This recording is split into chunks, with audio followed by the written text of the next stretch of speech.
So here we go with the most popular video series that I do on the YouTube channel, which is the stocks I'm buying September 2024 edition. It's crazy to say that we are going into September, but I've done this series for a long time on the channel, probably like 7 or 8 years, and it's just a video for you guys to track along with what I'm buying, what I'm selling, any moves that I made in the stock market between the 1st of August to the 1st of September are on this video here, so you can follow along with how I'm doing. I don't hide anything. I say what I'm buying so you can see if they work out or not. I don't just show you the winners when I go, hey, look, I bought this and it's up so and so. I show you if I've sold anything, so if there's any losers or any winners, you get to see them as well. I'm not going to sell something quietly out in the background and hope you don't notice like some other YouTubers. I'm going to tell you every move that I made in the US portfolio. I'll do the UK portfolio in a couple of days time, but these are all my US holdings. So apart from that, I'm going to just say, actually, I'm going to let you know something else. A lot of these stocks were bought during the early part of this month or August while the stock market was having that flash crash. The last couple of weeks I've not been as active, so I'll just let you know that, and when I get onto the stocks I'm about to show you, I'll kind of tell you where I bought them anyway. So I hope you enjoyed the video, guys. Let's get started. Now, as always, if you do want to know what I'm buying and selling in real time, the place to be is on the Patreon. You get to know what I'm buying and selling in real time on there. You get 2 exclusive videos a week. I'm going to drop one more exclusive video this weekend, which is going to be an earnings review from some companies that report earnings this week, and a Discord with 500 members on to talk to stocks, including me. It's probably why it's the highest Patreon to YouTube subscriber count out there on the whole stock market scene. And if you want to get investing, join Trading 2 with the link in the description. Get a free share worth up to £100. Let's get onto these stocks. So like I said, a lot of these came from the flash crash at the start of the month. We saw the Chinese stock market absolutely crash. The US, the UK markets were dipping quite hard, and that's where I was quite active buying. And I'll go through some of these stocks for you today. So the first one is MercadoLibre. I did add into my MercadoLibre position, which I love. One thing that I'll try and do is, if I've got a winner and they keep smashing it, keep buying more and more and more. Now, someone on the last video series that I did of this, when it was the August video, was like, oh, so it's, you know, it doesn't work out all the time. And it's like, well, every so often you might not have one that works out, but I can tell you there's been more winners than losers when I see a company and I go, okay, I own that company, but you know what? They still keep smashing it. I'm going to buy more, and the valuation makes sense as well. And that was exactly it with MercadoLibre. It was already my like 5th largest holding, and I thought, you know what? These guys just continue to smash it, and the valuation is still okay. I'm going to buy more shares. So at the start of the month, when it had a little bit of a dip because of the flash crash, I bought some shares. Since then, the stock has absolutely rallied huge. So since that buy, I'm actually up quite a bit, which has worked out quite nicely. But yeah, the reason why is just because I thought the company's smashing it and the financials continue to exceed expectations. The company itself, if you don't know, is like Amazon but in Latin America, and they obviously sell a lot of these products, as you can see here.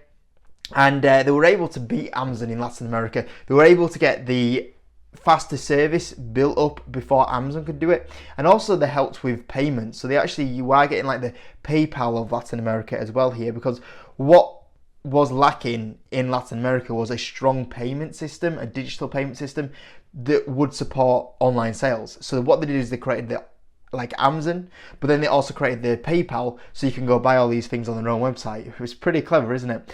And if you look at the recent earnings, they absolutely smashed it. You look at the EPS here, it was only a 20% beat on the EPS, which is crazy.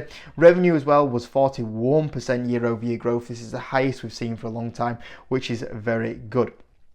Now, at the moment, like I said, you've got strong growth here because these countries in Latin America are only just starting their surge in e-commerce. So you've got the likes of Mexico, Argentina, for example, which are growing at very good rates at the moment. And if we have a look at the recent earnings were fantastic, because even on an FX neutral basis, you have a little bit of FX vulnerability potentially here with this one, but it's still growing at 113%, 42% year over year. If you look at total payment volume, was up 36% year over year and 86% on an FX basis. And there's actually a strong third income stream building into this business now, which is the ad business. So we know that Amazon, they don't really make a lot of money from their actual e-commerce part of the business. And a lot of it comes from the likes of the cloud, for example, and the ad side of the business. The ad side of the business for MercadoLibre is actually growing 51% year over year, which is obviously another kind of big income stream that could potentially be built here.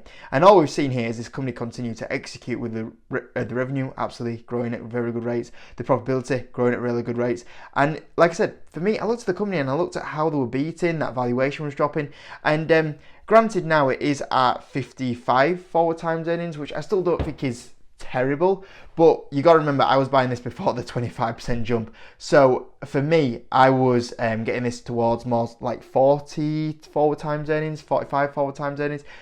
So the valuation here, I was like, okay, this is going to trade more to like 70, 80 times earnings in a year's time, and I'm getting it at 40 times forward earnings. I was like, this is just, I've got to buy some shares here. So I did extend my position in MercadoLibre, which I think I'm up around about 70 something percent right now. So hopefully that closes into the 100% return club in the coming few months, because I think that will happen if they continue beating like this, because if they continue beating this EPS like this, the valuation is just dropping even faster and really growing into that valuation. So yeah, bought some more MercadoLibre.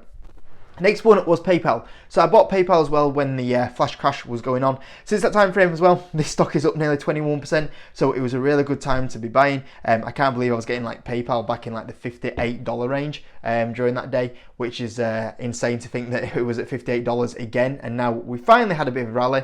We seem to be breaking out of this kind of resistance area where we just couldn't get past the $67 range, and we have got past it now. Yesterday was a good day. As recording this video today, the stock is actually up 1% in pre-market, so looks like we're going to continue seeing PayPal doing okay at the moment, which is good because it's about time. This company has had a very good year and it hasn't really shown it on the share price. It was negative not so long ago on the share price here today, and it's finally starting to rally up, which is really good. PayPal, everyone uses PayPal.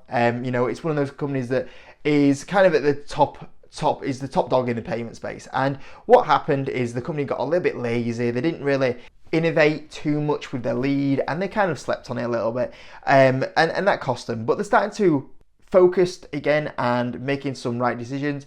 And with PayPal, you've got the brand, you've got the users, they only just need to max them out more. That's the big thing, is, you know, you need to get the most out of your users, and that's what they got a little bit lazy on in the last few years. And what they did is they brought Alex Chris in from Intuit, who did really well at Intuit, and he's come in with his new ideas, putting his stamp on PayPal, and that's what we're starting to see with PayPal. We're starting to see the ship turn a little bit under PayPal, and we're seeing at the moment, you know, EPS is coming in where it's nearly like a 20% beat on the EPS, revenue growing at 8%, which is really good. All the numbers are going very well for PayPal now under Alex Chris. And what we didn't see as well is they are doing that well. They've actually increased the share buyback to 6 billion, which on a 74 billion market cap company is massive. And what you're having at the moment is they're taking advantage of these shares at really cheap levels. And look at the shares outstanding. You know, you're owning more of the business, and it's not even because the buying's got so much profitability at so cheap levels. The amount that they're buying back at the moment is making you as a shareholder own so much more of the company, which is great to see from Alex Chris.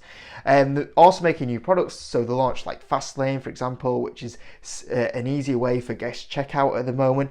And what we're seeing as well is like companies like Adyen going to PayPal and going, look, we see what you're doing over there, we want to carry on working with you, we want to use this Fastlane product, which is really good to see that that's where PayPal is back at, where they're kind of top of the game. And also another big thing that people point to, I don't know how big it is, but I don't know where my article's gone, it's just totally disappeared here. I had it loaded for you guys and then it's totally disappeared. This is kind of weird, but they've opened up Apple Pay as well. So people are saying here that Apple Pay is going to get opened up. Maybe that helps them. I don't know. Apple Pay has never been a big thing for me because I think that, you know, PayPal has never been that big in kind of losing space to Apple Pay. I think you either use Apple Pay or PayPal. It's been around for many years. It's not something that's new and disrupting to PayPal. But you can see here the growth is growing really strong. The profitability they throw off is very strong, as you can see here. Good balance sheet as well, and that's why they're able to do the share buybacks at the moment. And you pick it up at 16 times forward earnings. I think even right now the stock is like 17 times earnings. Yeah, 17 times earnings. Guys, like honestly, I think PayPal, at least with these numbers, should be a market average company at 20 times earnings. So I think even right now, the company, you could argue, is like 20% undervalued, and I think that's a bare minimum. I think, you know, what's the S&P at? 27 times earnings. This is a lot better than some of the companies in the S&P 500. Yeah, I think it should be a premium company, but even right now I think it's not a terrible value. So yeah, big fan of PayPal. And that leads me on to another fintech company that I was buying, which was SoFi. So I did buy some more. SoFi had a very good day yesterday as well, up 7%. Pre-market it's up 1.8, it just changed 1.8%, which is good to see. SoFi having a good rally. Same again, I was buying this during the dip that happened, the flash crash that happened, and anything, I think if you get SoFi under $7, in my opinion, that's where you want to be buying. I think I've said that a few times on the YouTube channel, but since then the stock is up 22%. So yeah, a good rally from SoFi at the moment, and what they do is they are offering all they started off as a student finance company, and they attracted a lot of younger people that wanted to get access to easy student loans at good rates on the platform. They then got the banking license. They've then added a lot more products into the platform, so they're cross-selling all of their products now to a bit more of a younger audience that want easy access and a platform that's easy to use and good rates all in one place, and that is SoFi. And as these kind of younger people that are accessing a lot of these products keep getting older, and they start going from just student loans to maybe credit cards, mortgage loans, car financing, the company is just going to scale up more and more. And as well as that, you look at the company at the moment, they're actually doing really well in a time where the financial environment is a little bit weak at this higher interest rate. So when interest rates drop, potentially, that's where people will be more willing to go buy a new car, for example, hire, maybe go buy more luxury products, and maybe go buy a house. It probably will get even better for SoFi going forward as well. And with SoFi, you're probably getting the new guy on the block, Anthony Noto. Anthony Noto is, in my opinion, going to be one of the biggest names in finance in the next 5 years. So as well, you're getting Anthony Noto with his business, who is very good. If you ever listen to Anthony Noto, very impressive. Recent earnings, very good again. EPS beat, revenue beat, growing at 22% year over year. And as well, the hikes of the guidance. When this report came out, I think the stock basically it actually went down off the report as well. And I was like, a triple beat from this business, and it's going down off this. It's just absolutely crazy. Like this shouldn't happen. And this is like the third or fourth time they've done a triple beat and the stock's gone down as well. And it's crazy to see. So I was like, okay, yeah, I'm buying this stock. And on the hike up guidance as well, they hiked their EBITDA up as well to 605 million to 615 million. Now this might have changed a little bit, but I was working that out as like 11 times EBITDA. Even now it's probably like 12, 13, 30 times EBITDA. And 30 times EBITDA for a company doing this is crazy, especially when you look at the likes of, you compare it to some other companies in this space.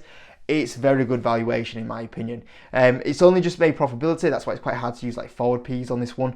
But if you look at EBITDA, it's looking quite cheap to a lot of companies on this space. And you look at the growth of the business, the growth's been very good. As you look here, they started to make profitability, revenue ramping up, and analysts are forecasting 584 million in profitability in 2 years' time. Well, not even 2 years' time. I mean, that's what, a year and a half away now. If they get anywhere close to 584 million in a year and a half's time, guys, honestly, this stock is going to be nowhere near this level. So yeah, I bought some more SoFi. Next one, Lululemon. So these guys actually reported earnings last night. I've not gone through the earnings yet myself. I'm going to do that on the Patreon this weekend. If you do want to see a breakdown of Lululemon's earnings, I'm going to do it this weekend on the YouTube, but I've not had time to go through them yet. However, they look decent reading from what I've seen. Originally, the stock went down and then it swung back up to being positive. I looked at the numbers and I thought the stock should go up of these earnings. So it's good that the stock market finally took it in the right way. It just shows you some of the volatility. I mean, I don't know. Yeah, you can see here. I mean, look at this. The stock actually fell. I mean, what was that? 7% down after it reported these earnings. That's crazy. So the stock over on the earnings went from a 7% down up to 12% swing on these earnings. That's absolutely crazy volatility for a 32 billion market cap company. But yeah, I'm sure most of you guys are aware what Lululemon are. They're like a competitor to Nike. They're actually taking market share of Nike. Very popular with younger people. High quality clothes, more active clothes, gym wear, for example. And as we know, people are getting more health conscious, and as well as that, it's popular with the young people, and that's feeding up the ladder to a lot more older people as well. And yeah, like I said, the earnings came out last night and they looked good reading to me. There was a good beat on EPS. Look at that for a beat. 7.2% revenue growth, which is very good in this time. You know, you look at Nike, which is negative 2%, or any sort of retailer, they're all like, oh, it's awful out there. And Lululemon are actually doing good rates at the moment. I think there was a little bit of a downgrade on the guidance, which I've not fully checked at the moment, but nothing, at the moment, a lot of that's priced in. A lot of people are thinking that's going to get a lot worse, and a lot of that's priced in, and that's why the stock's not really moving much. That's why you're getting Lululemon at the moment. And it's down at like 20 times earnings, this is a stock that normally trades 30, 40 times earnings. A lot of this negative tone at the moment, I think, is priced into the stock, and that's why it's going up, because people are going, yeah, okay, the guidance, yeah, you're controlling the guidance a little bit, but you look at the numbers, they're still achieving very good. You look at the international growth, that's where the big thing is. I mean, US growth is still positive, which is still a lot better than like Nike, for example, but the international growth is where the potential is, and look at that, it's still growing at 30% at the moment. And like I said, you're picking up at 18 times forward earnings, which is good. They've got a cracking balance sheet at the moment as well. As you see here, no debt on there, which is amazing. Good cash pile, throwing off good profitability. They are throwing that, I believe, into a share buyback at the moment, which is really good to see. You want it to be happening at these sort of levels, and yeah, big fan of Lululemon. And if you do want to get Simple Wall Street, that I do use in my videos, by the way, guys, I get asked that a few times in the comment section. I've got a link in the description. You join that link, you get a 14-day free trial. At the end of the 14-day free trial, you will get either a 30% or a 40% discount code sent through to you, and you can use that to get the Simple Wall Street platform a little bit cheaper, which I have used for many times on the YouTube channel. I think it's a great platform. Block, I did buy some more Block. Free fintech, no, it's free fintech companies on the stocks I'm buying video this time around, but I think it's an undervalued space at the moment. I think the finance space is looking very undervalued at the moment. I think there's a good opportunities out there, and yeah, I did buy Block. Same again, it had a dip during that kind of flash crash. It's had a bit of a rally up at the moment, not as much as like SoFi and PayPal, but it has bounced up a little bit. With Block Square, you're getting cash out. This is one of the number one platforms out there that peer-to-peer send money to each other. Cash App is a great platform that they are trying to maximize at the moment. They're trying to get the most out of Cash App by offering more products into Cash App, getting the banking license. So not just going to a platform where you send money to people, but you actually use it as like a bank and an investing platform as well. In my opinion, the recent numbers were good. You had a really nice beat on the EPS by nearly 10%, revenue growth of nearly 11%, which is good, and they also raised the outlook as well. Same again, the stock went down off these earnings, which I was like, the market's just been silly again. 18 times forward earnings for this business, and as well as getting the Cash App that's growing quite well, as you see here, it's the subscriptions and service-based revenue that is now getting towards the highest revenue part of the business at the moment, and it's growing at really good rates, and it's also so profitable. I mean, the cost of revenue is 291 million, so you look at the profit they make on that business, and it's the fastest growing and becoming the biggest part of the platform. That's why we're seeing this explosion now in Square and Block, because that part is coming more than more business, and that's that's dragging up a lot of profitability at the moment, which is really good to see. So I think a few people are missing that on Block at the moment. Next one is Celsius. So I did buy some more Celsius. Unlike the other ones though, this hasn't really done that much this month. Since I bought it, it's actually probably down a little bit, so I probably will buy again Celsius sometime soon. I like Celsius. I've owned it in 2022.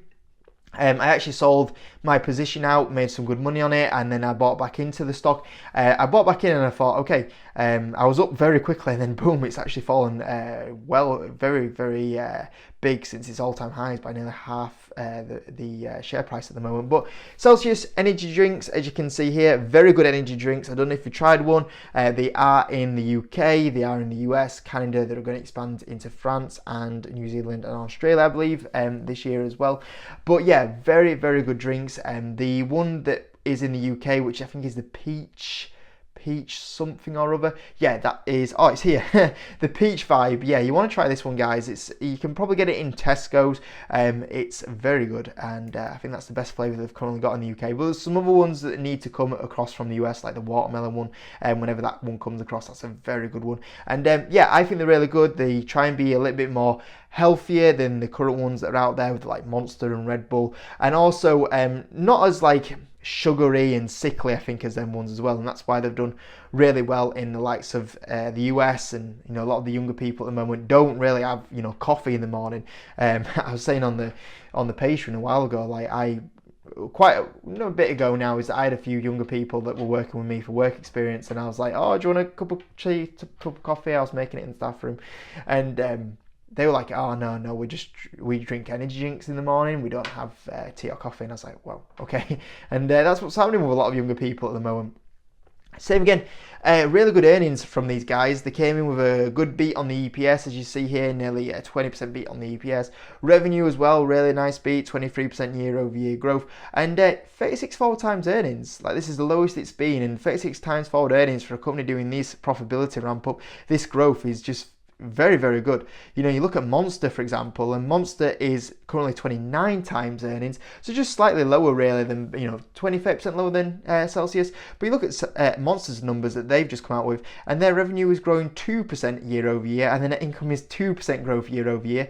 And it's like, well, Celsius just grew, what was it, like 23% year over year? And I think, like, as well, the profit was even growing more than the revenue. I think the profit this quarter was like 50% or something. Double check that, but it was a lot. And I was like, there's something wrong here. Either Celsius is really undervalued at the moment, or Monster's really overvalued. So I was like, you know what, I'm going to buy more Celsius, and I would not mind making Celsius even in an even bigger position, because I think it's a very good quality business.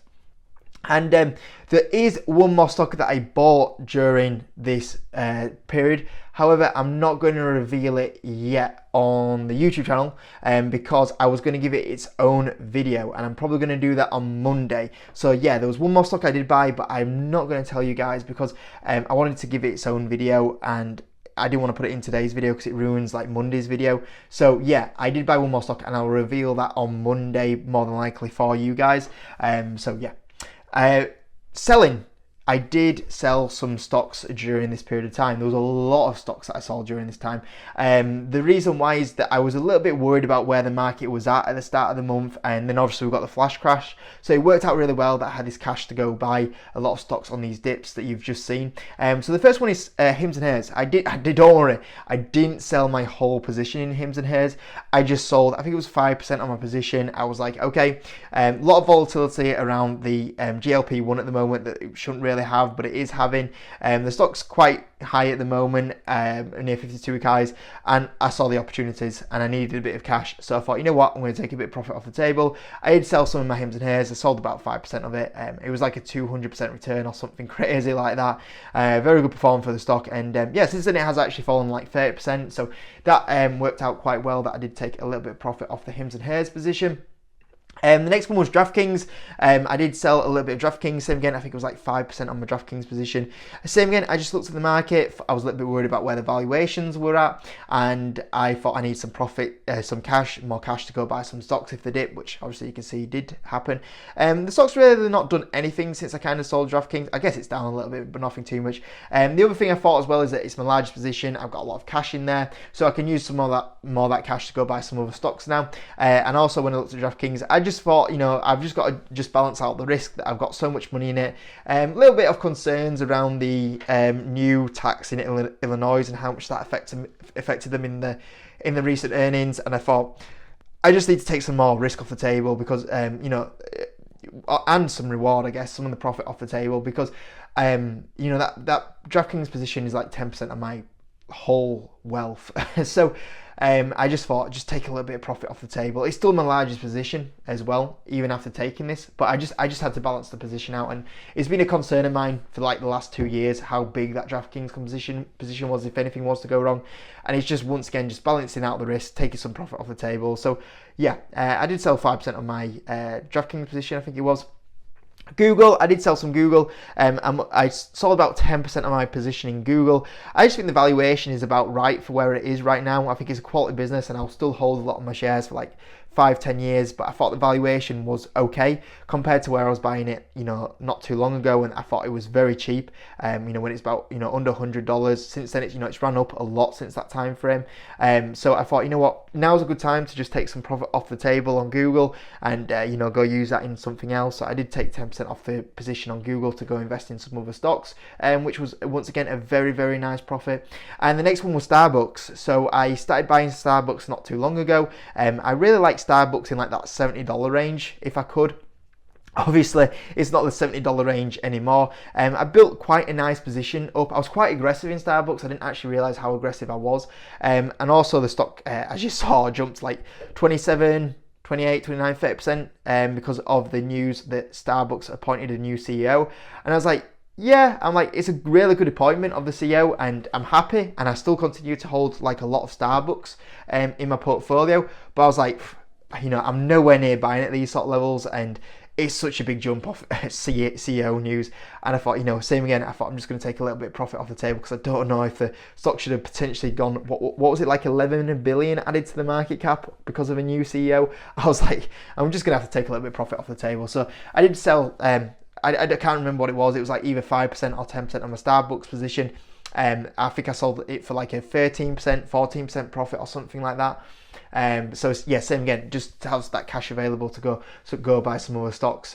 So yeah, just balancing out that position there, which was really good. So yeah, those are stocks I've been buying. Obviously, there's a few that have bounced apart from Celsius, and then there's definitely one of my most ever active months of just trimming positions. I did trim a couple of positions this month, and a lot of them were for really nice profit as well. So those are the moves that I made. I hope you enjoyed the video anyway, guys. That's me done for this week. I will see you again probably on Monday, where hopefully, if nothing crazy happens over the weekend, I'll be talking to you about the new stock, the mystery stock that I did buy. But apart from that, I'll see you on Monday. Unless you're on the Patreon, I'll see you over the weekend, guys. Thanks for watching, guys. See you in a bit.